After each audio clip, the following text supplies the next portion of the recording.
எல்லாருக்கும் வணக்கம். புஷ்பா 2 திரைப்படம் வந்து ரிலீஸ் ஆகி மிகப்பெரிய ஒரு வெற்றியை வந்து தெலுங்கு சினிமால வந்து அடைஞ்சிருக்கு. சரி, நம்ம பாகுபலி படம் வெற்றி அடைஞ்சது, RRR படம் வந்து வெற்றி அடைஞ்சது, கல்கி திரைப்படம் வெற்றி அடைஞ்சது அப்படின்னா, அது எல்லாத்துக்கும் போடப்பட்ட பட்ஜெட் ரொம்ப அதிகம். அது எடுக்கப்பட்ட கதை களமும் வந்து ரொம்ப வித்தியாசமான கதைக்களம். படமும் ரொம்ப நல்லா இருந்துச்சு. அதனால மிகப்பெரிய வெற்றி வந்து அடைஞ்சது. கல்கி திரைப்படம் கூட சில இடங்கள்ல லேகிங் ஆனா கூட படத்துல வந்து ஒரு பிரம்மாண்டமான ஒரு புது உலகத்தை நம்மகிட்ட வந்து காட்டியிருந்தாங்க. அதனால அந்த படம் மிகப்பெரிய வெற்றி அடைஞ்சது. ஆனா புஷ்பா 2 திரைப்படம் அப்படி என்னதான் அந்த படத்துல இருக்குது அப்படின்னு பார்த்தீங்கன்னா, புஷ்பா 1ல இருந்த அந்த அழகான விஷயங்களோ, நல்ல பாடல்களோ, இல்ல ரசிக்கும்படியான பாடல்களோ அப்படிலாம் அந்த படத்துல எதுவுமே கிடையாது. ஆனா, இத வந்து இந்த படம் எப்படி இவ்வளோ பெரிய வெற்றி அடைஞ்சது? 6 நாள்ல 1000 கோடி எப்படிங்க கலெக்ஷன் வந்துச்சு? அப்படின்னு ஒரு விஷயத்த தேடி பார்த்தோம்னா, ஒரு அனலைஸ் பண்ணி பார்த்தோம்னா, நமக்கு ஒரு மிகப்பெரிய ஆச்சரியமான விஷயங்கள் நம்மளோட தமிழ் சினிமாவுக்கு காத்துட்டு இருக்கு. என்னன்னா, தமிழ் சினிமால யாருமே பண்ண முடியாத சில விஷயங்கள். அதாவது ஒரு படம் வந்து ரிலீஸ் ஆகுதுன்னு வைங்களேன். இந்த மாரி பெரிய ஸ்கேல்ல ஒரு படம் ரிலீஸ் 500 கோடிக்கு மேல பட்ஜெட் போட்டுருக்காங்க அந்த படத்துல. அதுக்கு என்னன்னா எல்லாத்தையும் அதிகமான ஆட்கள கொண்டு வந்திருக்காங்க. இந்த மரக்கட்டை இருக்குல்ல, அதுக்கு செட்டு போட்டது அதெல்லாம் பயங்கரமா பண்ணியிருக்காங்க.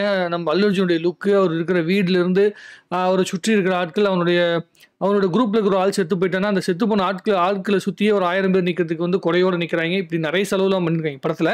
அது ஒரு பக்கெட் இருக்கட்டும். இது எல்லாமே இருந்தாலும், அது எல்லாமே இந்த படத்த வந்து வெற்றி அடைய வச்சுச்சா அப்படின்னு கேட்டீங்கன்னா, அந்த செட்டுகள்லாம் வந்து வெற்றி அடைய வைக்கல. இந்த படத்துடைய பில்டப் தான் இந்த படத்துக்கான ஒரு மிகப்பெரிய வெற்றியை நோக்கி நகர்ந்துச்சு. ஆடியன்ஸ தியேட்டருக்குள்ள கொண்டு வரணும். அதுதான் எங்களோட ஒரே டார்கெட். அத தவிர்த்து அவங்க எந்த விஷயத்தையுமே யோசிக்கல. புஷ்பா 1 படத்துக்கு இதுக்கு என்ன மிகப்பெரிய கதை அப்படின்னு ஒண்ணும் கிடையாது. சிஎம் கூட ஃபோட்டோ எடுக்கணும்னு அவருடைய ஒய்ஃப் ஆசைப்படுறாங்க. அதுக்காக அவர் எவ்வளவு தூரம் எக்ஸ்ட்ரீம் போறாரு. அவரோட ஈகோ டச் பண்ணதுக்கப்புறம் எந்த அளவுக்கு எக்ஸ்ட்ரீம் போறாரு அப்படிங்கிறது அந்த படத்துடைய கதை. செகண்ட் ஹாஃப்ல வந்து ஏதோ சென்டிமெண்ட், தங்கச்சி சென்டிமெண்ட் அது இதுன்னு உள்ளுக்குள்ள கொண்டு வந்து ஏதோ உருட்டிட்டு இருந்தாங்க. ஃபர்ஸ்ட் ஹாஃப் பரவால்ல. ரசிக்க முடியல. ஓரளவுக்கு சில இடங்கள் வந்து ரசிக்கும்படியாக இருந்தது.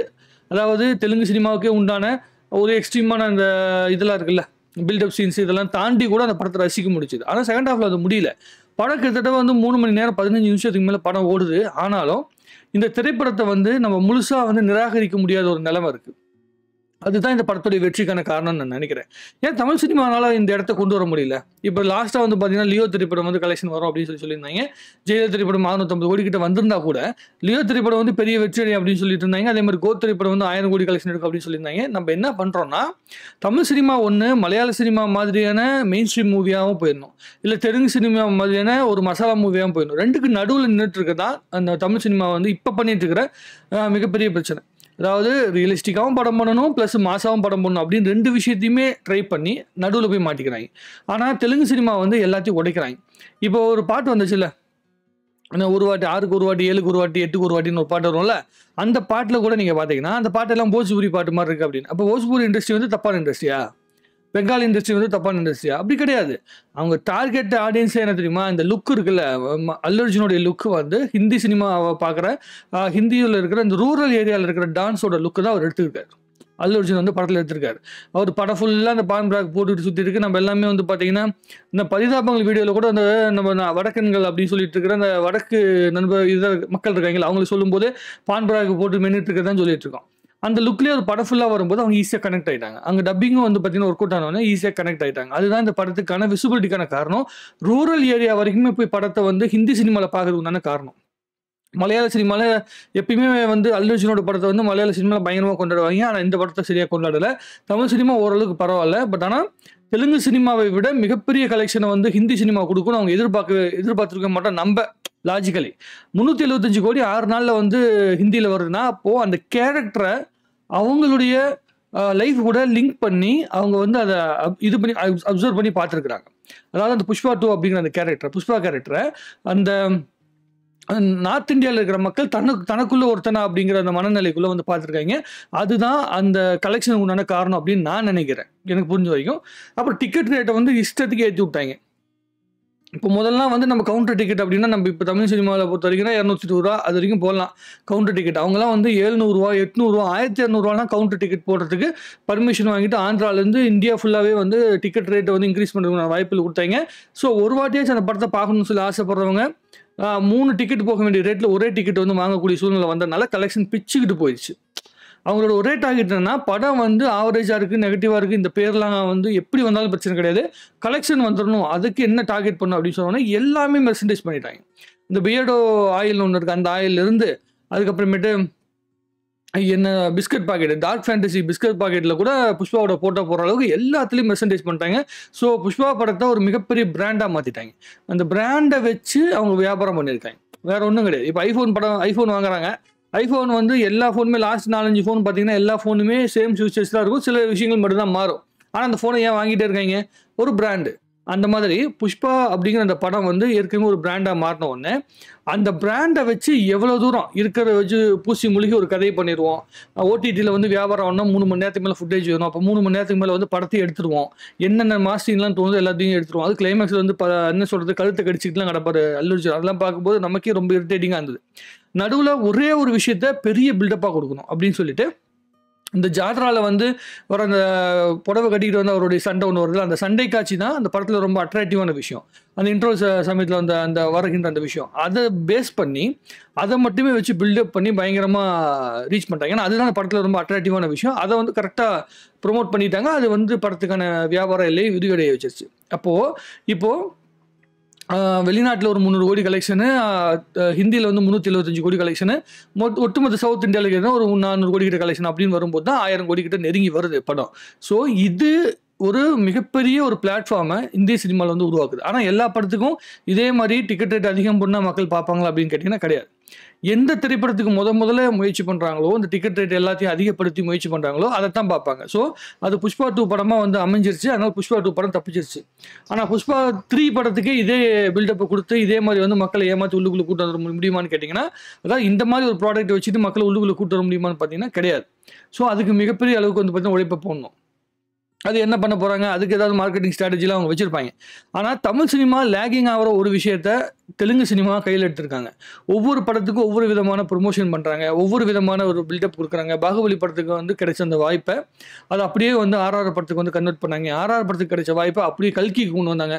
கல்கி திரைப்படம் வந்து முதல்ல ரிலீஸ் ஆகும்போது என்னங்க ஃபர்ஸ்ட் ஹாஃபில் இப்படி இருக்குது அப்படி இப்படின்னு நிறைய சொல்லிட்டு இருந்தாங்க. பட் ஆனால் 3Dயில் அது கொடுத்த அந்த ரெஸ்பான்ஸு, அதுக்கு வந்து காமிகான் அப்படிங்கிற காமிகானுங்கிறது வந்து ஹாலிவுட்டில் வந்து ரொம்ப ஃபேமஸான இடம். அது வந்து பார்த்திங்கன்னா அந்த அயன்மேனு, பேட்மேன் இந்த மாதிரிலாம் இருக்காங்களா, அந்த கேரக்டர் நடிச்சவங்களாம் வந்து பார்த்திங்கன்னா அங்கே வந்து என்ன சொல்லுவாங்கன்னா ப்ரொமோஷன் பண்ணுவாங்க.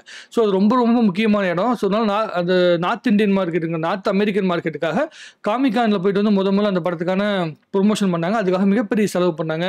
ஒரு படத்துக்காக அந்த எக்யூப்மெண்ட், அந்த புஜ்ஜிங்கிற அந்த வெஹிக்கிள் வந்து உருவாக்குறாங்க. இந்த மாதிரி தெலுங்கு சினிமா தன்னுடைய படத்துக்குள்ள சில இடங்கள்ல வந்து வீக்காக இருந்தாலுமே எது ரொம்ப பாசிட்டிவான விஷயமோ அதை கொண்டு போய் மக்கள்கிட்ட சேர்த்ததுக்கு சரியான முறையை வந்து பயன்படுத்திருக்காங்க. அதனால தான் அவங்களால இந்த கலெக்ஷன் அப்படிங்கிற இடத்த வந்து அள்ள முடியுது. ஒரு படம் கலெக்ஷன் எடுத்துட்டா அந்த இண்டஸ்ட்ரியை ஒட்டுமொத்த இடத்தை நோக்கி நகர்ந்துரும். ஏன்னா நீங்கள் ஒரு விஷயம் நம்ம யோசிக்கலாம், கலெக்ஷன் மட்டும் எடுத்தால் போதுமா, நல்ல படங்கள் எடுக்கணும், இந்த உருட்டெல்லாம் நம்மகிட்ட தேவையே கிடையாது. ஒரு படம் எவ்வளோ தூரம் எல்லை விரிவடைஞ்சு போகுதோ அதை பொறுத்து தான் அந்த இண்டஸ்ட்ரி வளரும். தமிழ் சினிமா எல்லாத்துக்கும் முன்னோடியாக இருந்துச்சு 2010 ஆனால் அது எல்லாத்தையுமே தாண்டி இப்போ என்னமோ நம்ம மெயின் ஸ்ட்ரீம் மூவிஸ் மாதிரி மலையாள சினிமானா நார்மல் படம், அதுக்கு மலையாள படமே பார்த்துட்டு போயிடலாம். ஸோ நம்ம வந்து எல்லாமே வந்து வெறும் ஆர்ட் ஓரியன்ட் படமாகவே பண்ணாமல் மாஸ் எலிமெண்ட் ஓரியன்ட் படத்தை நோக்கி பண்ணணும். இப்போ கோட் திரைப்படம்லாம் எடுத்தாங்க. அந்த திரைப்படம் வந்து ஜெமினி மேன் அப்படிங்கிற படத்துடைய அந்த தழுவலில் வந்து எடுக்கப்பட்டுச்சு. அந்த படத்துக்கு இதுக்கும் நீங்கள் 6 வித்தியாசத்தை கூட சரியாக காட்ட முடியாது. அந்த மாதிரியான ஒரு படமாக எடுக்கப்பட்டதுனால பெரிய கலெக்ஷன் எடுக்க முடியல. ஸோ இந்த படம் இருக்குல்ல, புஷ்பா 2 படம் இருக்குல்ல, அந்த படம் நிறைய இடங்களில் லேகிங்காக இருந்தாலும் சரி, ஃபைட் சீக்வன்ஸ் அது இதுன்னு என்னென்னமோ விஷயங்கள் நம்ம வந்து குறை சொன்னாலும் சரி, அந்த படத்தை ஒரு ஒரிஜினலான படமாக பார்க்குறாங்க. புஷ்பா அப்படிங்கிறது ஒரு ஒரிஜினல் பிராண்டாக பார்க்குறாங்க. அதனால அது ஒரிஜினலாக இருக்கிற படங்கள்னால மக்களுக்கு பார்க்க புதுசாக ஒரு படத்தை பார்க்குற ஃபீல் வருது. அதனால படத்தை பார்க்குறாங்க. ஆனால் தமிழ் சினிமா என்ன பண்ணுறாங்க, ஏற்கனவே வந்து எடுத்த ஒரு கதையை எடுத்து அதை வந்து பில்டப் பண்ணி மாடிஃபை பண்ணி படம் இருக்கிறனால பார்க்கல. அதுதான் இங்கே வந்து மிகப்பெரிய இது. ஏன்னா லியோ படத்துக்கு வந்து பயங்கர பில்டப் கொடுக்கும்போது அது ஹிஸ்ட்ரி ஆஃப் வயலன்ஸ் அப்படிங்கிற படத்துடைய தழுவலாக இருக்குது. அப்படிங்கும்போது ஹாலிவுட்டில் நீங்கள் ரிலீஸ் பண்ணால் எப்படி பார்ப்பாங்க, ஏங்க இந்த ஹிஸ்ட்ரி ஆஃப் வயலன்ஸ் படமாக இருக்காது அப்படின்னு தான் சொல்லி யோசிப்பாங்க. ஸோ நமக்கு வந்து சாட்டிஸ்ஃபை இருக்குது, நமக்கு பிடிச்சவங்க நடிக்கிறாங்க அப்படிங்கனாலே படம் ஓடிடாது. அதையும் தாண்டி ஒரு மிகப்பெரிய கலெக்ஷன் வந்து கொடுக்கணும், அதை நோக்கி வந்து நகர்த்தணும். எனக்கு ரொம்ப நாளாக இருக்கிற அந்த ஆர்வம், ரொம்ப நாளாக இருக்கிற ஏக்கம் வந்து பார்த்தீங்கன்னா தமிழ் சினிமா இந்த இடத்த நோக்கி நகரணும்னு 4 திரைப்படங்கள் வந்து 1000 கோடி ரூபாயை வந்து நெருங்கி கலெக்ஷன் பண்ணியிருக்கு தெலுங்கு இண்டஸ்ட்ரியில். அவங்க பெரிய அளவுக்கு வந்து முன்னேறிக்கிறாங்க. அது ஏன்னா அவங்க வந்து ரூரல் ஏரியாவில் இருக்கிற அந்த கதையை எடுக்கிறாங்க. ஒவ்வொரு எப்படி சொல்ல, இந்தியாவில் இருக்கிற ஒவ்வொரு மூலையில் இருக்கிற மக்களுமே கனெக்ட் ஆகிற கதைகளை வந்து அவங்க செலக்ட் பண்ணுறாங்க. அதாவது கனெக்ட் ஆகிற கதையை செலக்ட் பண்ணிலாம் கூட அந்த ஸ்க்ரீன் பிளேயில் அதுக்குள்ளே கொண்டு வர முயற்சி பண்ணுறாங்க. அந்த இடத்த நம்ம என்றைக்கு பிடிக்கிறோமோ அன்றைக்கி மிகப்பெரிய இடத்த வந்து ரீச் பண்ணுறதுக்கான வாய்ப்புகள் உண்டு.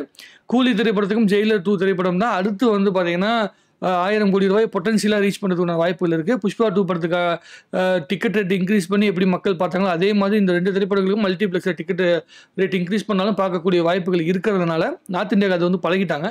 ஸோ அதனால் கலெக்ஷன் வரதுக்குண்டான வாய்ப்புகள் மிக அதிகம். பொறுத்திருந்து பார்ப்போம் என்ன நடக்குது அப்படின்னு சொல்லிட்டு. நம்ம என்னதான் வந்து சொல்லிக்கிட்டு இருந்தாலும் என்னதான் வந்து இது என்னங்க இது மாதிரி இது வெறும் கலெக்ஷன் மட்டும் பார்த்தோமா வந்தால் போதுமா, படம் நல்லா இருக்கணும் இல்லை அப்படின்னு சொல்கிறீங்க. நீங்கள் ஒரு சில படங்கள் வந்து கலெக்ஷனுக்காக மட்டும்தான் எடுக்கப்படுது. ஏன்னா இந்த படம் வந்து ₹1000 கோடி மேலே வியாபாரம் செய்யப்பட்டிருக்கு. படம் விற்றதே வந்து பார்த்தீங்கன்னா 1500 கோடி கிட்ட வந்து விற்றுருக்காங்க. அப்போ வந்து கிட்டத்தட்ட ₹2000 கோடி கலெக்ஷன் எடுக்கணுங்கிறது எங்களுடைய டார்கெட். 1500க்கு மேலே கலெக்ஷன் எடுத்தால் தான் பிரேக் ஈவனுக்கு மேலே போகும். அப்படிங்கிறனால அதுக்கான வந்து வியாபாரத்தை வந்து பயங்கரமாக பில்டப் பண்ணியிருக்காங்க. அது வெற்றி அடைஞ்சிருக்காங்க அப்படிங்கிறது மிகப்பெரிய ஆச்சரியம் தான். இந்தியாவில் இருக்கிற ஒவ்வொருத்தங்களும் பயங்கரமாக மிரண்டு போய் கிடக்குறாங்க. எப்படி இந்த திரைப்படம் வந்து இவ்வளோ பெரிய கலெக்ஷன் வந்துச்சு அப்படிங்கிறது.